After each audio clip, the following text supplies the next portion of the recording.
From dusk until dawn, the Pittsburgh skyline is absolutely gorgeous and quite impressive, considering these massive architectural jewels have been erected from the ashes of a town once known the world over for two things: the Pittsburgh Steelers and steel manufacturing.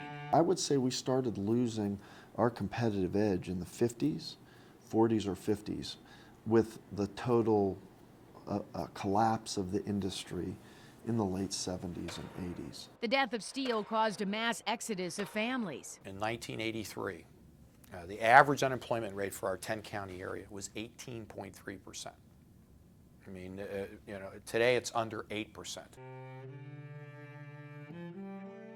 The story mirrors the Motor City, where a number of factors, including a downturn in the auto industry, depleted our population. Both cities lost about 50% over the last 50 years. Pittsburgh has demonstrated resilience and a willingness to act. City leaders, donors with deep pockets, and the brainpower of universities drew up a battle plan for reinvention. Dennis Yablonsky is the CEO of the Allegheny Conference. Like Detroit, we were once a place that was heavily dependent on one industry sector that, when it had trouble, affected the entire region. Today, our economy is very balanced and very diversified, and as a result, we're able to weather some of these economic downturns. Diversification began by zeroing in on 5 sectors of the economy: advanced manufacturing, financial services, energy, information technology, and the healthcare and life sciences. The 48 acres of land you're looking at right over my shoulder used to be a U.S. steel mill. It had been here since 1967. Then in 2009, it became the Pittsburgh Technology Center and brings in $1 million in tax revenue annually. With 33 colleges and universities, including the University of Pittsburgh and Carnegie Mellon, Pittsburgh has become known as the College City. 100,000 students pass through here. Our new sectors, the biotechnology sectors, the information technology sectors, which virtually didn't exist 30 years ago, they've been created from whole cloth based on having world-class institutions. With Wayne State University, U of D, Mercy, Marygrove, and a gravy train of community colleges, the Motor City is not too shabby on the education front. The financial sector in Pittsburgh is booming. 2 of the country's largest banks, PNC being one of them, are headquartered right here.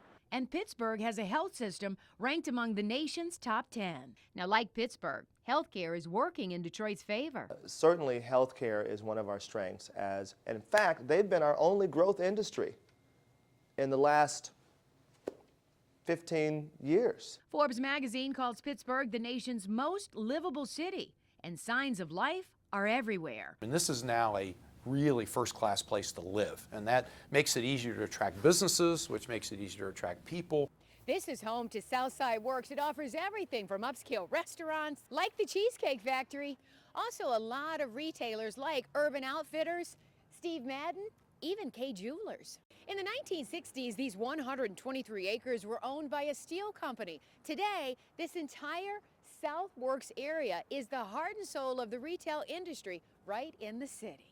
Older neighborhoods are being transformed, and that's creating better home values. 3 new sports arenas were built in the heart of Pittsburgh within the last 3 years. They're beacons of light and magnets for people. We used to have one stadium for football and baseball. Pirates play here, Steelers play here, Penguins are right up over here. So you can come into town and park, have dinner, and you can walk to any of these things. Little Caesars founder and Red Wings owner Mike Ilitch has the same idea for the Motor City, especially with talk of a new home for the Red Wings and Pistons in downtown Detroit. Pittsburgh's amazing reinvention attracted the eye of city leaders in Detroit. City Council President Charles Pugh brought a group here to visit. So why Pittsburgh, and what's the real connection to Detroit? The one thing I love about what Pittsburgh has done, they went from being a town where steel was 70% of their economy, and now it's less than 20%.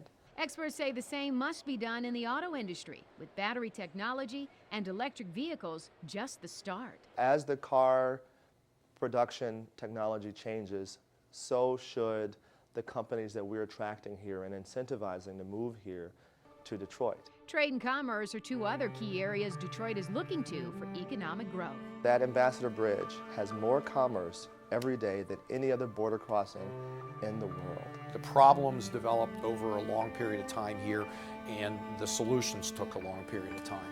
So you just have to to set your targets, work together, and be persistent about it. And you'll see incremental progress, but it takes a while to get through all this.